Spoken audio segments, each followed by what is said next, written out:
ඔයා දන්නවද දිනපතා බොන එක වීදුරුවක් වුණත් ඔයාගේ ඇඟ ඇතුලේ ලොකු විනාශයක් කරන්න පුළුවන් කියලා?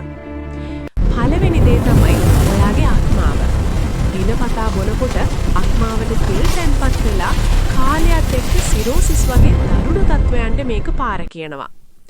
දෙවෙනි එක හුඟක් අය බොන්නේ ස්ට්‍රෙස් එක අඩු කරගන්න උනාට ඇත්තටම වෙන්නේ ඒකෙන් ඇන්සයිටි සහ ડિප්‍රෙෂන් වැඩි වෙන එකයි. තුන්වෙනි කරුණ මේකෙන් ඔයාගේ රුධිර පීඩනය වැඩි කරනවා.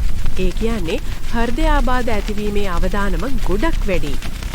හතරවෙනි දේ මත්පැන් නිසා ශරීරයට අවශ්‍ය විටමින් උරා ගන්න බැරි වෙනවා.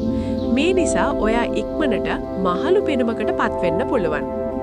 ඒ නිසා අදම මේ ගැන හිතන්න. පුරුවන් තරම් වතුර බොන්න. හොඳ නිින්දක් ලබා ගන්න. ඒ වගේම මත්පැන් වෙනුවට සෞඛ්‍ය සම්පන්න පානයකට හුරු වෙන්න. ඔයාගේ ජීවිතය ඔයාට වටිනවා.